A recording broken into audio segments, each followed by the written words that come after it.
Para instalar WordPress en un servidor remoto es fundamental que sepamos recopilar la información necesaria que nos va a hacer falta durante el proceso de instalación.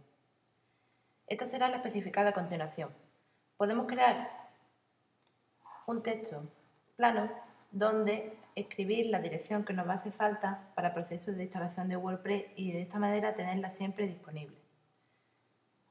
En este caso nos va a hacer falta conocer el host del servidor que estemos utilizando, después el nombre de la base de datos que WordPress va a usar, el usuario de acceso a esa base de datos y la contraseña para acceder a la base de datos.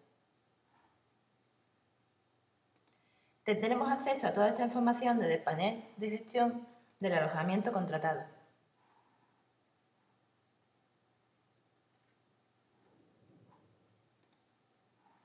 Aunque hay multitud de tipos, generalmente todos cuentan con las mismas opciones, por lo que tan solo cambiará la apariencia y distribución de sus elementos.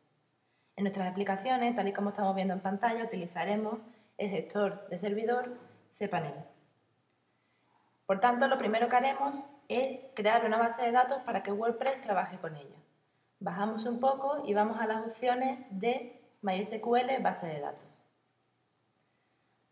Aquí, en crear una nueva base de datos, introduciremos el nombre de nuestra base de datos que queremos que use.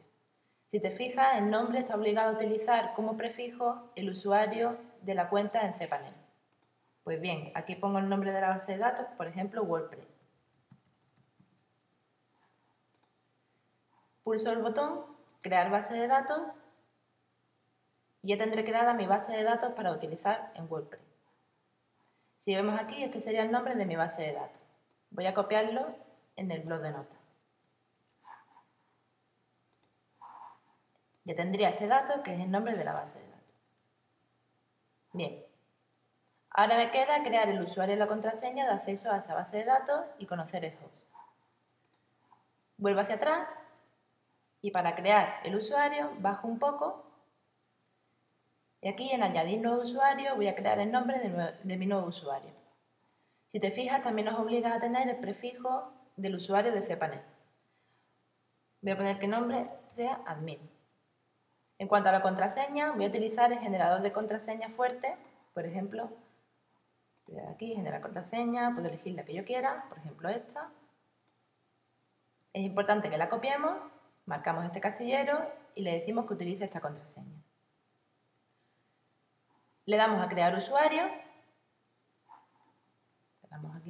y aquí tendríamos el nombre de usuario para esa base de datos y la contraseña que debemos de usar. Vamos a guardarla de nuevo en el bloc de notas para tenerla siempre disponible. Este sería el nombre de usuario y ahora la contraseña.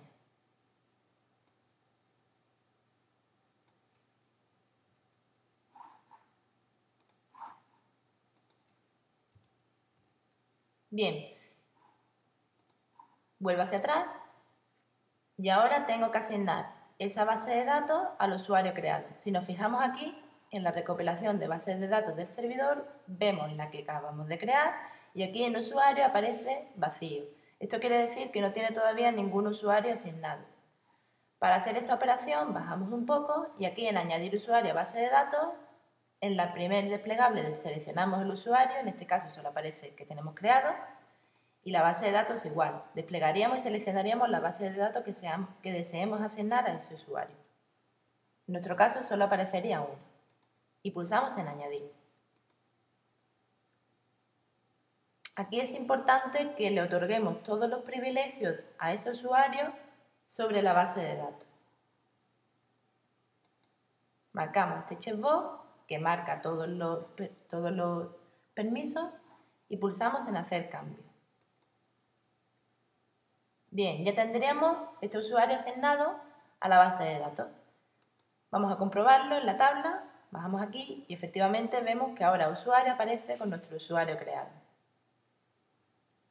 Ahora nos queda por conocer el host del servidor. El host del servidor en muchos casos varía, es decir, para algunos servidores el host puede ser la dirección IP, el dominio y en otros casos el localhost. En el caso de servidores gestionados por cPanel, el host siempre será localhost. Por lo tanto, como es nuestro caso, escribimos localhost.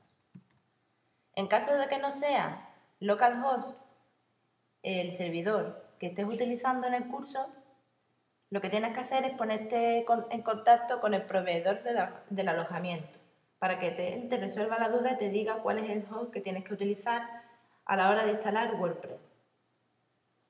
Bien, una vez recopilado todos nuestros datos, ya estaremos listos para instalar WordPress en nuestro servidor.